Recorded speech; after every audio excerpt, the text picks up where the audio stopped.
और इसके अलावा 3 और लोग हैं, प्राइवेट पर्सन है। टोटल 10 लोगों के खिलाफ चार्जशीट फाइल की गई है एंटी करप्शन ब्यूरो की तरफ से। और इस बात की कंफर्मेशन हो गई है कि जो बार बार कहते हैं ना कि ये सब नहीं हुआ, वो नहीं हुआ, ये नहीं होना चाहिए था, यानी जिन लोगों को लगता है कि जब कहीं तामीरात होती हैं आकर बुलडोजर उड़ाकर चला जाता है, किसी बेचारे का घर तोड़ दिया जाता है, लेकिन जिसने बनवाया उनसे कोई हिसाब नहीं लेता। और ये हुआ था। एंटी करप्शन ब्यूरो ने जम्मू कश्मीर में श्रीनगर जिले का बटमालू इलाका है, इलीगल और अनऑथराइज कंस्ट्रक्शन यहाँ पर हुई थी। 10 मुलजिमान के खिलाफ चार्जशीट फाइल हुई है, अदालत में पेश कर दी गई है। और म्यूनसिपल कॉरपोरेशन एसएमसी के 7 अफसरान हैं श्रीनगर के, और 3 निजी अफराद भी इनमें शामिल हैं। चार्जशीट जो एफआईआर नंबर 3 साल पुरानी है, 6/2023, श्रीनगर की special anti corruption prevention of anti corruption act जिसके तहत अदालत में पेश की गई है, और मामले का अब अदालती तायुन होगा। एसीबी के मुताबिक ये मामला बटमालू के वार्ड नंबर 8 का है, जहां टाइनी हार्ट स्कूल टंगपुरा के करीब गैर कानूनी तामीरात हो रही थी।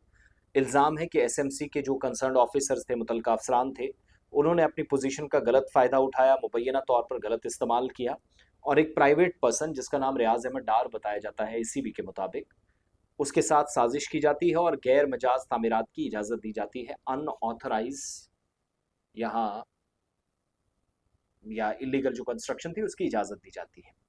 तहकीकात में ज़बानी और जो डॉक्यूमेंट्री एविडेंसेस थे वो कलेक्ट किए गए। एसीबी ने सरकारी एहलकारों और जो प्राइवेट लोग थे इनके दरमियान क्रिमिनल कॉन्स्पिरेसी या मुजरिमाना साजिश, और फिर इख्तियारात का नाजायज़ इस्तेमाल या गलत इस्तेमाल के लीजिए, और गैर कानूनी फ़ायदा पहुंचाने के इल्ज़ामात सही साबित हुए।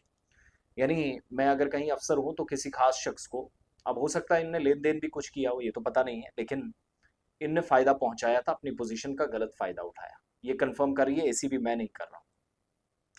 उनके सोशल मीडिया प्लेटफॉर्म्स पर भी डिटेल्स आ रही हैं। सो सरकारी मुलाजमीन के खिलाफ मुकदमा चलाने के लिए ज़रूरी ये होता है कि सरकार की परमिशन लेनी है, वो भी ली गई है, ज़रूरी मंजूरी हासिल कर ली गई है, और तमाम 10 मुलजिमान के खिलाफ चार्जशीट स्पेशल जज एंटी करप्शन श्रीनगर के सामने अदालत में पेश कर दी गई है। अदालत में मामला ज़ेर समाअत है, कानून के मुताबिक अदालत अपनी कार्रवाई करेगा। सो बात इतनी सी है कि कार्रवाई कहीं भी हो सकती है, लेकिन कार्रवाई करने की हिम्मत होनी चाहिए।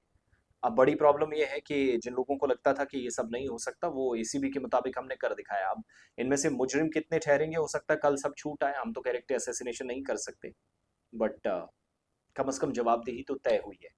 लेकिन मकान गिराना बुलडोजर से बड़ा आसान है, बनवाने वाले का गिराना ये बड़ा मुश्किल है।